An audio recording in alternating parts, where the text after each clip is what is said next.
चलिए दोस्तों, आज हम रिटायरमेंट में एक कंप्लीट क्वेश्चन ट्राई करते हैं। अभी तक हमने खाली जो छोटे छोटे टॉपिक्स हैं जो कि एक क्वेश्चन का पार्ट होते हैं केवल उनको कवर किया था, है ना। अभी हम एक ऐसा क्वेश्चन करेंगे जिसमें आपको रिवैल्यूएशन भी बनाना है, पार्टनर्स कैपिटल अकाउंट भी बनाना है और बैलेंस शीट भी बनाना है। ठीक है, तो चलिए लेट्स स्टार्ट। क्या बोलता है question? Akadam, Bakadam and Chotu are partners in a business sharing profits and losses in the ratio 3:2:1. The balance sheet as at 31st March 2017 was, चलो बैलेंस शीट दी हुई है। अब यहाँ पे एक बात आप ध्यान रखिएगा, जिस तरह से आपने देखा है कि हम एडमिशन में रिवैल्यूएशन बनाते हैं, पार्टनर्स कैपिटल अकाउंट बनाते हैं, बैलेंस शीट बनाते हैं, हमको वैसे ही बनाना है। पर फर्क यहाँ पे इतना है कि यहाँ पे एक पार्टनर जा रहा है, तो जो पार्टनर जा रहा है वो सेक्रीफाइस कर रहा है और उसको हमें पैसे देने पड़ेंगे, है ना।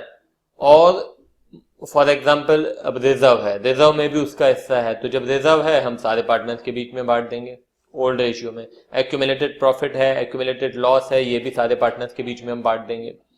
ठीक है। गुडविल की बात करें तो अब जो पार्टनर जा रहा है वो क्या कर रहा है, बेचारा सेक्रीफाइस कर रहा है, अपना हिस्सा छोड़ के जा रहा है। तो वो हिस्सा किसको मिल रहा है, कौन से पार्टनर को मिल रहा है, दोनों को मिल रहा है या तीनों को मिल रहा है या एक को मिल रहा है और किस रेशियो में मिल रहा है, वो सब कैलकुलेट करना पड़ेगा और जाने वाले पार्टनर्स को देना है। जो गेन कर रहा है उससे पैसे लेने हैं। ठीक है, आई बात समझ में। और फाइनली जो बनेगा आपका बैलेंस शीट बनेगी। ठीक है, तो चलिए देखते हैं। यहां पे देखिए अब कौन सी ऐसी चीज आपको दिखाई दे रही है जो कि रिजर्व में रिवैल्यूएशन में आएगी या फिर पार्टनर्स कैपिटल अकाउंट में आएगी।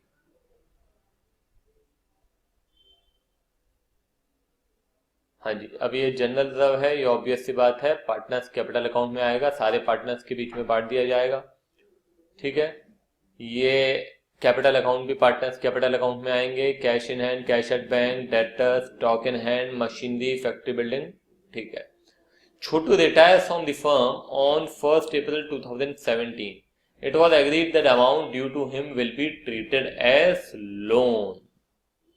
एक बात आप ध्यान रखिएगा कि जब भी कोई पार्टनर रिटायर हो रहा है और कोई इंफॉर्मेशन ये क्वेश्चन के अंदर नहीं दी हुई है कि हम उसको पैसे दे रहे हैं या नहीं दे रहे हैं, ऑब्वियस सी बात है कि जाने वाले पार्टनर को हमें क्या करना पड़ेगा, पैसे देने पड़ेंगे, उसका हिस्सा देना पड़ेगा। उसका जितना भी कैपिटल है ना, प्रॉफिट है, रिजर्व्स हैं, गुडविल है, ये सारा पैसा उसको देना पड़ेगा। मगर देने के लिए फर्म के पास पैसे होने भी चाहिए, क्योंकि बिजनेस को कैरी करने के लिए, चलाने के लिए भी तो उनको पैसों की जरूरत पड़ती है, कैपिटल की जरूरत पड़ती है। तो ऐसा भी हो सकता है कि यदि हम उसको पैसे दे देते हैं तो हम बिजनेस रन ना कर पाए, तो हम क्या करते हैं, उसको लोन अकाउंट में ट्रांसफर कर देते हैं। मतलब जाने वाले पार्टनर को हम बोलते हैं कि हम तुमको पैसे दे देंगे, अभी दिया नहीं है मगर दे देंगे, तो उसको हम कहां ट्रांसफर कर देंगे, लोन अकाउंट में। अगर क्वेश्चन में कुछ नहीं दिया है तो, अगर क्वेश्चन में दिया है कि उसको पैसे दे दो तो आप पैसे दे देना। अगर नहीं लिखा है कि पैसे दे दिए गए हैं तो हम उसको लोन अकाउंट में ट्रांसफर करेंगे। और यहां तो साफ साफ इन्होंने बता ही दिया है कि लोन अकाउंट में हमें ट्रांसफर करना है। ठीक है, आगे देखते हैं। It was agreed to adjust the value of asset as follows, provide a reserve of 5% on sundry debtor for doubtful debt. तो ये डेटर्स ये किधर जाएगा, रिवैल्यूएशन में। ठीक है। Depreciate stock by 5% and machinery by 10%। तो स्टॉक ये भी रिवैल्यूएशन में आ जाएगा, मशीनरी भी रिवैल्यूएशन अकाउंट में। ठीक है। Factory building to be revalued at 15,100। तो फैक्ट्री बिल्डिंग को भी रिवैल्यूएशन में ले जाते हैं। Goodwill of the firm is valued at 15,000. ठीक है। Akadam and Bakadam will continue to carry on the business and shall share profit and losses equally in the future. तो देखिए यहां पे एक इंपॉर्टेंट पार्ट है, ये बोलता है कि Akadam and Bakadam will continue to carry on the business and shall share the future profits and losses equally. यहां पे अगर केवल इतना बोला होता ना, ध्यान देना मेरी बात को, अगर केवल इतना दिया होता कि छोटू रिटायर हो रहा है, दैट्स ऑल, अकड़म और बकड़म का शेयर मतलब वो ही होता है जितना कि उनका पहले था आपस में, ठीक है। फॉर एग्जाम्पल समझाने के लिए मैं आपको बता रहा हूं, अकड़म बकड़म और छोटू इन तीनों का शेयर है 3:2:1। छोटू अगर चला गया, है ना, ये इक्वेशन का पार्ट नहीं है, ध्यान रखना, मैं आपको कंसेप्ट खाली बता रहा हूं, कंफ्यूज मत होना। 3:2:1, है ना, ये अकड़म बकड़म और ये छोटू। अगर ये सी केवल चला जाता, इतना केवल इंफॉर्मेशन में दिया रहता, हमारे क्वेश्चन में दिया रहता, तो ये ए और बी जो है इनका गेनिंग रेशियो हो जाता 3:2। Getting my point? केवल और केवल इतना दिया है कि सी चला गया, बस सी चला गया मतलब ए और बी का जो फ्यूचर रेशियो रहेगा वो क्या रहेगा, 3:2, और उनका गेनिंग रेशियो भी क्या रहेगा, 3:2। ठीक है, आधी बात समझ में? जैसे ए बी का शेयर मान लीजिए शुरू में 3:2, सी आ गया 1/6 के लिए, तो उनका सैक्रिफाइसिंग रेशियो क्या हो जाता है, 3:2। वैसे इसी प्रकार से यहाँ पे जो गेनिंग रेशियो रहेगा इनका 3:2 रहेगा। आमतौर पे अगर कुछ भी नया रेशियो नहीं दिया हुआ है तो, मगर क्या इस क्वेश्चन में नया रेशियो दिया हुआ है, बिल्कुल दिया हुआ है, तो यहाँ पे हम क्या करेंगे, क्या यहाँ पे हम अज्यूम कर सकते हैं कि ए और बी मतलब अकड़म और बकड़म का जो शेयर है, जो रेशियो है सैक्रिफाइसिंग गेनिंग रेशियो, वो उनका 3:2 ही रहेगा? तो आंसर इज नो, ऐसा नहीं है। आपको कैलकुलेट करना पड़ेगा। कैसे कैलकुलेट करेंगे आपको मालूम है? हम एक काम करते हैं, चलिए देखते हैं। ए का पहले शेयर था 3/6, ठीक है, और अब उसका रेशियो कितना हो गया है, 1/2। एक काम करते हैं, इसको इक्वल करते हैं, इंटू 3/3, तो ये हो जाएगा 3/6। पहले भी 3/6, अभी भी 3/6। तो यहाँ पे ना तो कोई सेक्रीफाइस है ना तो कोई गेन है। अब हम चलते हैं बकरम के पास। पहले उसको कितना मिल रहा था, 2/6, अब कितना मिल रहा है, अब मिल रहा है 1/2। इसका भी डिनोमिनेटर सेम करते हैं, तो ये हो जाएगा 3/6। पहले मिल रहा था 2/6, अब मिल रहा है 3/6, मतलब 1/6 का गेन है। आई बात समझ में? मतलब कौन गेन कर रहा है यहाँ पे, बी गेन कर रहा है, मतलब बकड़म गेन कर रहा है। और छोटू जो है वो उसका शेयर था 1/6, वो छोड़ के जा रहा है, मतलब वो सेक्रीफाइस कर रहा है। तो अब एक काम करें, आप बताएं मेरे को कि अगर पूरी फर्म की गुडविल है 15,000, 15,000 पूरी फर्म की गुडविल है, तो ये जो है इनको कितना पैसा मिलना चाहिए, इसको मिलना चाहिए इंटू 1/6, दैट इज 2,500। तो ये 2,500 कौन देगा, केवल और केवल ये देगा। अरे अब आप बोलेंगे सर केवल और केवल ये क्यों? केवल और केवल बकड़म इसलिए क्योंकि ये ही गेन कर रहा है, अकड़म कोई गेन नहीं कर रहा है। बात समझ में आ रही है आपको, क्लियर है ये बात? तो यहाँ पे गेन कौन कर रहा है, यहाँ पे गेन कर रहा है बकड़ा। तो अब एक काम करते हैं, हम सीधे क्वेश्चन स्टार्ट करते हैं। तो रीवैल्यूएशन अकाउंट में क्या क्या चीजें आ जाएंगी, ये 4 चीजें मेरे को दिख रही हैं, है ना। सबसे पहला तो दिख रहा है डेटर। डेटर में क्या करना है, हमको प्रोविजन बनाना है। कितना बनाना है, 5%, है ना। कुछ स्टूडेंट को कंफ्यूजन होता है, बोलते सर ये तो रिजर्व लिखा है, आप बोलते हैं प्रोविजन। अरे भाई ये वर्ड्स ऐसे हैं कि इंटरचेंज करके इस्तेमाल किए जाते हैं। प्रोविजन की जगह रिजर्व अक्सर लिखा जाता है, तो इसमें कोई कंफ्यूजन नहीं होना चाहिए, ठीक है ना। हाँ, तो ये 5%, 5% ऑफ वॉट, 5% ऑफ 9,000, तो कितना होता है 450, 450। ये हमारा नुकसान है, ठीक है। तो हमने डेबिट साइड लिख दिया टू प्रोविजन 450। हाँ, अब आइए 450 ये हो गया। दूसरी चीज जो हमको दिख रही है वो है स्टॉक को डेप्रिशिएट करना है 5% से, मतलब 350, और मशीनरी को 10% से। मशीनरी को 10%, एक सेकेंड, कुछ तो कंफ्यूजन है, एक स्टॉक है, हाँ स्टॉक है 350, मशीनरी है 600। ठीक है, ठीक है ना। मशीनरी 10% है और स्टॉक 5% है, तो 350 और 600 टू स्टॉक 350 और टू मशीनरी कितना है 600। उसके बाद फैक्ट्री बिल्डिंग, फैक्ट्री बिल्डिंग 15,100 हो गई है, मतलब कीमत बढ़ गई है। ठीक है, तो चलिए फैक्ट्री बिल्डिंग 1100, तो यहाँ का टोटल कीजिए कितना हो जाएगा। ये 450, 350, 800 और 600 1400, और ये हो जाता है 300। ठीक है, ये लॉस ट्रांसफर। ठीक है, ये अकड़म बकड़म और छोटू 3:2:1, तो ये हो जाएगा 150, ये हो जाएगा 100, हो जाएगा 50। सिंपल है ना, कोई दिक्कत नहीं है। ये रिवॉल्यूशन हमारा हो गया। अब सीधे हम आ जाते हैं पार्टनर्स कैपिटल अकाउंट पे। तो पार्टनर्स कैपिटल अकाउंट में क्या करना है, सबसे पहले आप देखिए कि हमें इनके जो कैपिटल्स दिए हुए हैं बैलेंस शीट में वो एक बार देख लीजिए। तो ये दिए हुए हैं 10,000, 10,000, 10,000, है ना। तो बाय बैलेंस ब्रॉट डाउन 10,000, 10,000, 10,000।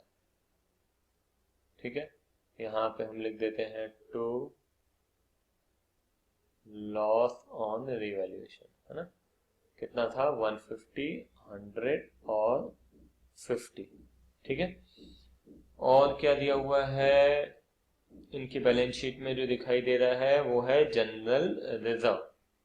ठीक है, तो जनरल रिजर्व भी चलिए बांट देते हैं बाय जनरल रिजर्व। कितना था जनरल रिजर्व, देखिए 6,000। ठीक है, तो 6,000 को 3:2:1 में बांटेंगे तो 3,000, 2,000, 1,000 जनरल रिजर्व हो गया। इसके बाद क्या है, इसके बाद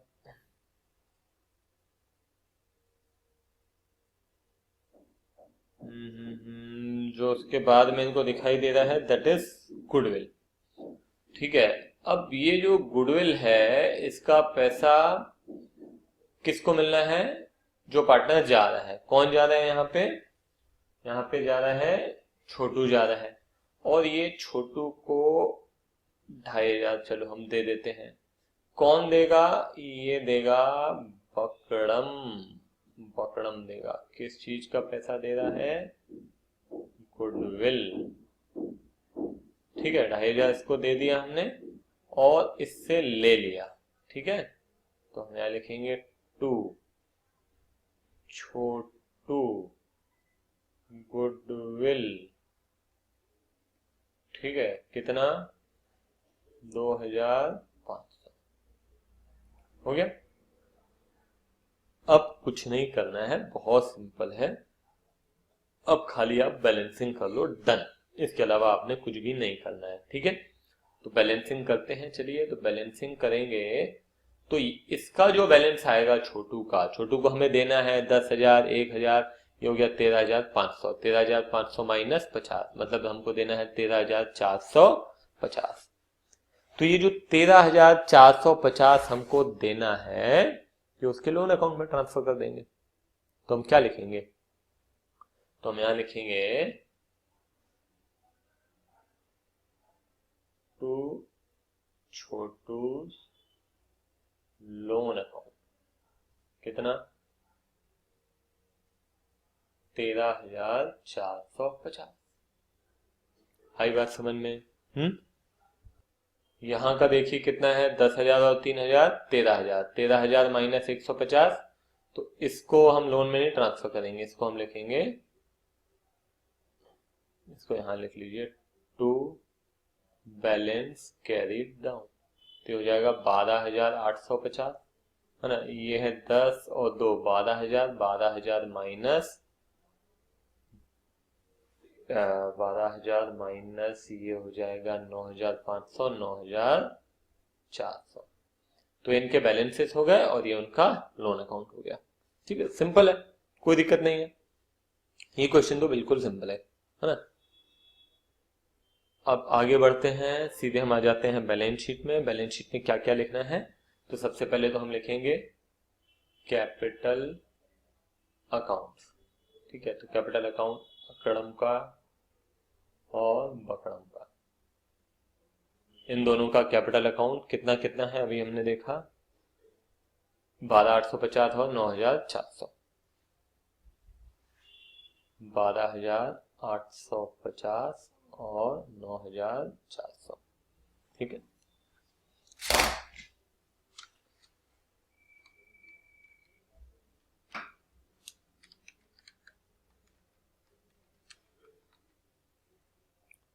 तो ये हो जाएगा 22250, ये हो गया। और साथ ही साथ छोटूस लोन अकाउंट, छोटूस लोन अकाउंट कितना है, 13,450। 13,450 ये हो गया लोन अकाउंट। और क्या बचा, बैलेंस शीट में देख लेते हैं। और क्या था, क्रेडिटर्स था। क्रेडिटर्स में कोई परिवर्तन था क्या, देखिए जरा। क्रेडिटर्स में कोई चेंज है क्या, नहीं, क्रेडिटर्स में कोई चेंज नहीं है, तो क्रेडिटर्स लिख दिया 1,600। ठीक है, अब इधर आ जाते हैं अपन एसेट साइड में। तो एसेट साइड में cash in hand, cash in hand. अब मेरे को बताओ कि कैश में क्या कुछ परिवर्तन आया है। एडमिशन में क्या होता है, एडमिशन में कोई पार्टनर आता है और वो पैसे लेके आता है, तो वहां पे कैश तो चेंज होता ही होता है। मगर क्या रिटायरमेंट में भी जरूरी है कि चेंज हो, नहीं, ऐसा जरूरी नहीं है। क्योंकि रिटायरिंग पार्टनर को अगर आपने पैसे नहीं दिए, उसको लोन अकाउंट में ट्रांसफर कर दिया, तो फिर वहां पे जरूरी नहीं है कि कैश में कोई चेंज आएगा। तो यहाँ पे हमने वैसे भी कोई पैसे नहीं दिए हैं, तो कैश आपका एज इट इज रहेगा। कैश कितना था, 600 रुपए था, तो 600 रुपए कैश हमने एज इट इज लिख दिया। और उसके बाद है कैश एट बैंक, तो कैश एट बैंक भी हम वैसे ही लिख देंगे। कितना है कैश एट बैंक, 1,000। हाँ, अब उसके बाद स्टॉक था, देखिए आप, स्टॉक नहीं, डेटर।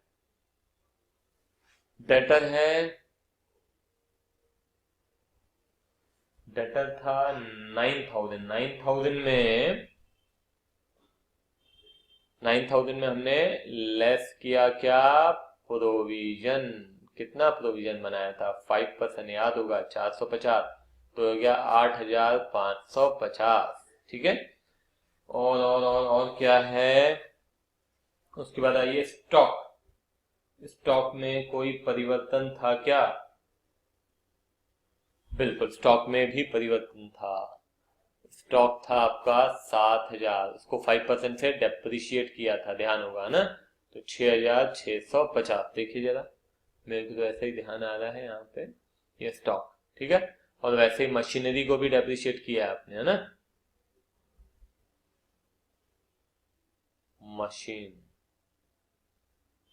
मशीनरी थी हमारी 6,000, है ना, तो 6,000 में आपने डेप्रिसिएशन किया 600, तो कितना हो गया, 5,400, ये हो गया। और क्या बचा, फैक्ट्री बिल्डिंग। फैक्ट्री बिल्डिंग में भी कुछ चेंजेस थे, ध्यान कीजिए। फैक्ट्री बिल्डिंग में उसका रिवैल्यूएशन हुआ और हो गई 15,100। 14,000 थी, 1,100 बढ़ गई। ठीक है, और कुछ बचा क्या, नहीं, मेरे ख्याल से और कुछ नहीं बचा है। तो चलिए एक बार देखते हैं टोटल करके। डेबिट साइड का 22250